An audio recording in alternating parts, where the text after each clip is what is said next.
Hello friends, എല്ലാവർക്കും നമസ്കാരം. നിങ്ങൾ ഏവരെയും കാത്തിരിക്കുന്ന നയനിയുടെയും ആദർശിന്റെയും നാളത്തെ വിശേഷത്തിലേക്ക് എല്ലാ കൂട്ടുകാർക്കും സ്വാഗതം. എല്ലാവർക്കും നല്ലൊരു ശുഭരാത്രിയൊക്കെ നേർന്നുകൊണ്ട് നമുക്ക് നാളത്തെ വിശേഷത്തിലേക്ക് കടക്കാം. അതിനു മുമ്പായിട്ട് ആരെങ്കിലും നമ്മുടെ ചാനൽ ആദ്യമായിട്ട് കാണുന്നുണ്ടെങ്കിൽ ഒന്ന് സബ്സ്ക്രൈബ് ചെയ്ത് വെക്കണം. അതിനോടൊപ്പം മാക്സിമം എല്ലാവരും ലൈക്ക് അടിച്ചിട്ട് വീഡിയോ കാണാൻ വേണ്ടി ശ്രദ്ധിക്കണേ. അപ്പൊ നമുക്ക് നേരെ വിശേഷത്തിലേക്ക് തന്നെ പോകാം. അങ്ങനെ ശബരിമലയ്ക്ക് പോയിരിക്കുകയാണ്. നീണ്ട കാത്തിരിപ്പിന് ശേഷമാണ് കേട്ടോ. ഇപ്പൊ 41 അല്ല, എത്രയായി എന്നൊന്നും അറിയാൻ പറ്റില്ല. അത്രയ്ക്കും അധികം കാത്തിരിപ്പിന് ശേഷമാണ് എല്ലാ ആണുങ്ങളും കൂടി നേരെ ശബരിമലയ്ക്ക് പോയിരിക്കുന്നത്. ശബരിമലയ്ക്ക് പോയി കഴിഞ്ഞിട്ട് തിരികെ വരുമ്പോൾ ഏതായാലും നമ്മുടെ അനന്തപുരിയിൽ കുറച്ച് മാറ്റങ്ങളൊക്കെ സംഭവിക്കും. ഏതായാലും അങ്ങനെ കുറച്ച് കാര്യങ്ങളൊക്കെയാണ് നമ്മൾ ഇനി കാണാൻ പോകുന്നത് കേട്ടോ. അപ്പൊ എല്ലാവരും കാത്തിരുന്ന ആ ഒരു നിമിഷം ഉണ്ടല്ലോ, നമ്മുടെ നയനയാണ് കരൾ കൊടുത്തത് എന്ന് ദേവയാനി അറിയുന്ന ഒരു നിമിഷം. അപ്പൊ അതിനൊന്നും ഇനി ഒത്തിരി ദൂരം ഇല്ല കേട്ടോ. അപ്പൊ ഉടനെ തന്നെ ഇനിയിപ്പം നമ്മുടെ ദേവയാനി തിരിച്ചറിയും കരൾ കൊടുത്തത് നയനയാണ് എന്ന്.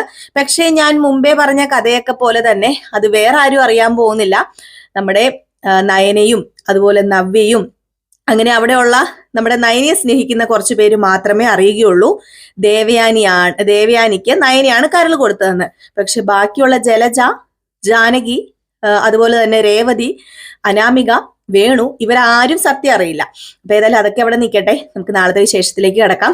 അങ്ങനെ നേരെ ശബരിമലയ്ക്ക് വിട്ടിരിക്കുകയാണ്.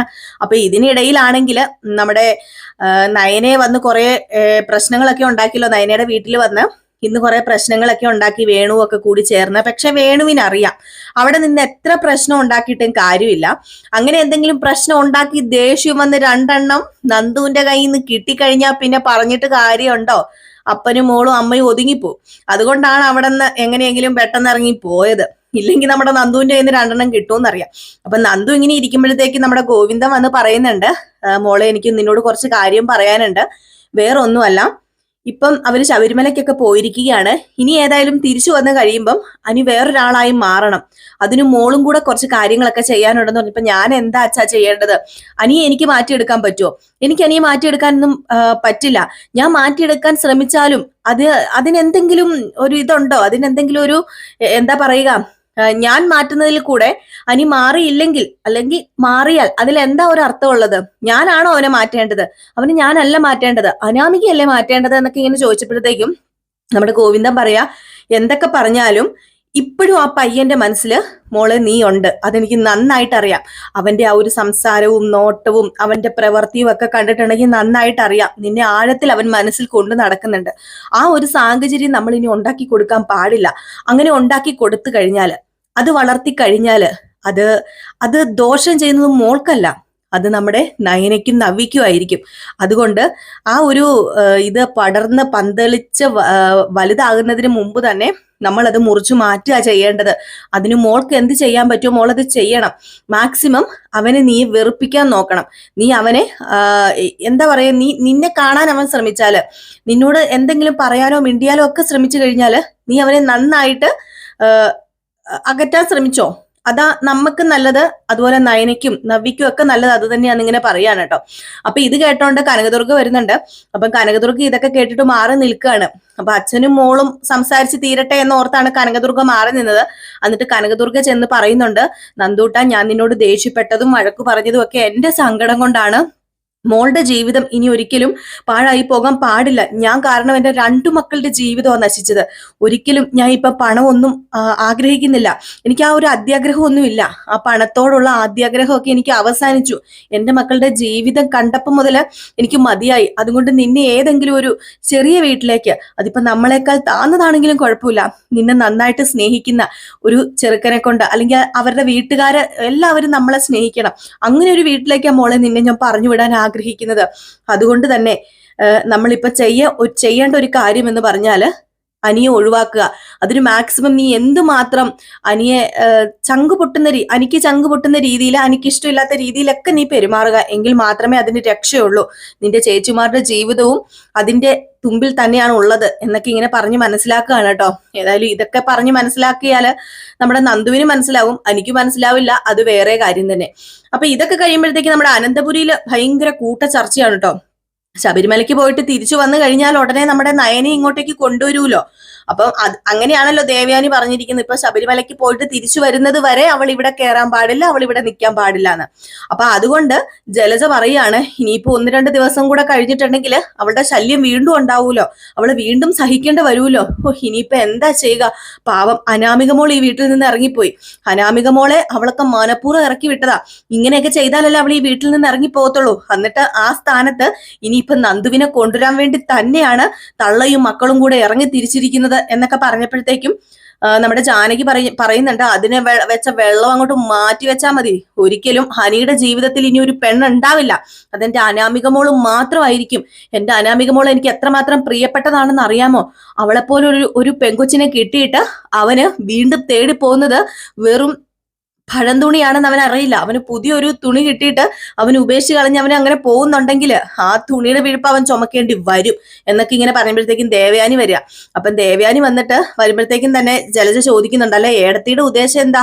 ഏടത്തി പറഞ്ഞിരിക്കുന്നത് ശബരിമലയ്ക്ക് പോയിട്ട് വരുമ്പോഴത്തേക്കും നയനെ ഇങ്ങോട്ട് കൂട്ടിക്കൊണ്ട് വരാന്നാണല്ലോ. ഏതായാലും ഏടത്തി പോകുന്നുണ്ടോ താലപ്പൊലിയായിട്ട് അവളെ ഇങ്ങോട്ട് കൂട്ടിക്കൊണ്ട് വരാനെന്ന് പറയുമ്പം ഒരിക്കലും ശബരിമലയ്ക്ക് പോയിട്ട് ആദർശ് മോൻ തിരിച്ചു വന്നാലും അവൾ അനന്തപുരി തറവാട്ടിൽ വരാൻ പോകുന്നില്ല. അതിന് ഞാൻ സമ്മതിക്കില്ല. അതിന് എന്തൊക്കെ ചെയ്യാൻ കഴിയുമോ അതൊക്കെ ഞാൻ ചെയ്യുന്നു. ഇതൊക്കെ കേട്ടുകൊണ്ട് വസന്തര ഇങ്ങ് പറഞ്ഞിട്ട് വസന്തര പറഞ്ഞു, നിങ്ങൾക്ക് ഇതുവരെ നിങ്ങളുടെ സംസാരം നിർത്താറായില്ലേ? നിങ്ങൾക്ക് ഇതുവരെ നിങ്ങൾ പഠിച്ചില്ലേ? പോട്ടെ ജാനകി, നീ നയനെ സ്നേഹിച്ചൊരു കാലം ഉണ്ടായിരുന്നല്ലോ. നീ അവളെ ബഹുമാനിക്കുകയും നീ അവളെ സ്നേഹിക്കുകയും നിന്റെ സ്വന്തം മോളെ പോലെ സ്നേഹിക്കുകയും ചെയ്തൊരു കാലം ഉണ്ടായിരുന്നു. പക്ഷെ നീ ഒന്നിന്റെ പേരിൽ മാത്രം അവളെ തള്ളി പറഞ്ഞത്, നന്ദുവിന്റെയും അനിയുടെയും കാര്യത്തില്. നന്ദുവും അനിയും സ്നേഹിച്ചതിൽ അവൾ എന്ത് തെറ്റാ നിന്നോട് ചെയ്തത്? നിന്നോട് എന്തെങ്കിലും തെറ്റ് ചെയ്തിട്ടുണ്ടോ? അത് മാറ്റി വെക്കുകയാണെങ്കിൽ നിന്നോട് അത് മാറ്റി വെച്ചില്ലെങ്കിൽ തന്നെ നിനക്ക് അവളെ എങ്ങനെ വെറുക്കാൻ തോന്നുന്നു? ഇവര് രണ്ടുപേരും പോട്ടെ, ദേവയാനിക്ക് വന്ന കാലം മുതൽ അവളോട് വെറുപ്പ. ജലജയുടെ കാര്യം പറയണ്ട, അവക്കല്ലെങ്കിൽ ഈ വീട്ടിൽ വേറെ ആരും വരുന്നത് ഇഷ്ടമല്ലല്ലോ. അതിന്റെ കാര്യം എന്താണെന്നൊക്കെ എനിക്കറിയാം. ജലജെ, നീ നിന്റെ മകനെ ആദ്യം നേരെയാക്കി എടുക്കാൻ നോക്ക്. അല്ലാതെ നീ ഓരോ പരദൂഷണങ്ങൾ പറഞ്ഞ് ഈ സമയത്ത് ആണുങ്ങളെല്ലാരും കൂടെ ശബരിമലയ്ക്ക് പോയേക്കാ, പ്രാർത്ഥിക്കേണ്ട സമയ, എന്നിട്ടും പരദൂഷണം പറഞ്ഞു നിൽക്കാൻ നിങ്ങൾക്ക് മൂന്നിനും നാണമില്ലേ എന്നിങ്ങനെ ചോദിച്ചിട്ട് മുത്തശ്ശി അങ്ങ് പോയിട്ടോ ദേഷ്യം വന്നിട്ട്. ഏതായാലും ഈ സമയം പ്രാർത്ഥിക്കേണ്ടത്, നമ്മൾ ശബരിമലയ്ക്കൊക്കെ പോകുമ്പോൾ നമ്മുടെ വീട്ടിലുള്ളവര് പ്രാർത്ഥിക്കേണ്ട സമയം തന്നെയാണ്. ഏതായാലും ഈ സമയം ആയിക്കോട്ടെ, നമ്മുടെ വേണുവും അനാമികയും അതുപോലെ തന്നെ രേവതിയും ഒക്കെ കൂടി ചർച്ച ചെയ്യുന്നത് എന്തോ സംതിങ് പ്രോബ്ലം ഉണ്ട് നമ്മുടെ നയനയ്ക്ക്. എന്തോ തകരാറുണ്ട്. കാരണം അവർക്ക് എന്തോ സംതിങ് ഉള്ളത്, അല്ലെങ്കിൽ പിന്നെ അവരത്രയ്ക്ക് രൂക്ഷമായി സംസാരിക്കേണ്ട കാര്യമില്ല. നന്ദു അങ്ങനെയൊക്കെ ചെയ്തിട്ടുണ്ടെങ്കിൽ, അവളെ പിടിച്ച് തള്ളിയത് നന്ദുവിന് വലിയ ഷോക്കായിട്ടുണ്ടെങ്കിൽ, ആ പെണ്ണിന് ഷോക്കായിട്ടുണ്ടെങ്കിൽ ഉറപ്പായിട്ടും നയനയ്ക്ക് എന്തോ പ്രശ്നമുണ്ട്. ഇതിന്റെ പിന്നിൽ എന്തോ ഉണ്ട്, നമ്മളെ എല്ലാം മറയ്ക്കുന്ന എന്തോ ഒരു സംഭവം ഇതിന്റെ പിന്നിലുണ്ട്, മണക്കണുണ്ട് എന്ന് തന്നെയാണ് ആര് പറയുന്നത്? നമ്മുടെ വേണു പറയുന്നത്.